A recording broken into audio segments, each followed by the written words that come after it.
this.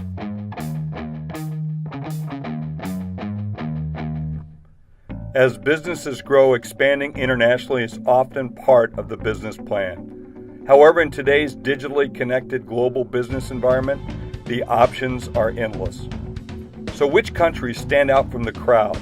Which country has the most business-friendly environment?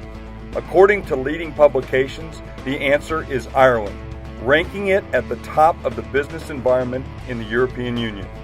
I sit down with Barbara Jones, Consul General of Ireland, in New York City at the C-Suite Conference to discuss which companies are operating in Ireland, why it's so appealing to businesses, and whether or not Brexit will impact the Irish people and businesses. Some people would say that Brexit, and before the election, it was going to be doom and gloom, and that the exit was going to cause them massive problems. But yet, right now, it looks like it's a pretty good thing for the UK. Does Ireland look at this now and say, not so bad, maybe we should look at this as well? Well, I mean, the first thing is that Ireland made a decision in joining the European Union to turn toward the world and to throw our lot into an international engagement in the European Union. And that has been supported by the Irish people. We have a very, very strong commitment to the European Union, and we're not going to be the next country to leave. We're in. We're fully into the changes that we need to make a European at 27 work. It'll increase, for example, Ireland will be paying more into the European budget, as we should, to help make the arrangements work. But I think that it is entirely mistaken to think that we can even foresee the damage that this will do to the British economy. And I say that as a representative of a country with whom we have a deep partnership with Britain. The misstep that is now, the country, the society in the United Kingdom is facing into will play out over time.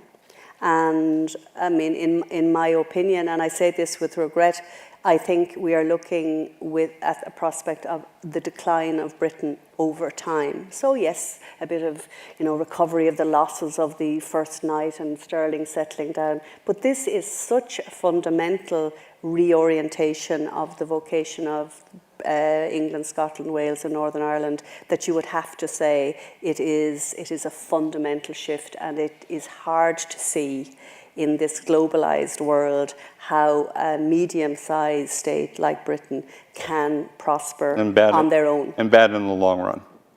Yeah, I think our concern in Ireland, for example, is what is the impact on Northern Ireland, and because the peace process requires Northern Ireland to be successful, we want Northern Ireland to be successful. Now, how can we help Northern Ireland to be successful if Northern Ireland leaves? And remember, a majority of the people in Northern Ireland voted to remain. Mm-hmm. So there's a legitimacy question straight up there. But as I say, I think this is a fundamental reorientation. I think we look back in 20, 25 years' time as this year, 2016, as a defining year, both obviously in terms of the politics of this wonderful country, but also in the European Union. There's a meeting in Bratislava in late October which will be definitive for the future of the European Union.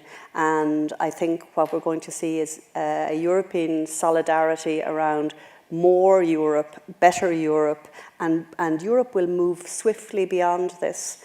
And there will be a difficult negotiation with Britain because, as in all negotiations, there has to be compromise and a bit of give and take on both sides. This has been Jeffrey Hazlett, and this has been Executive Perspective Live, talking about the business of Ireland.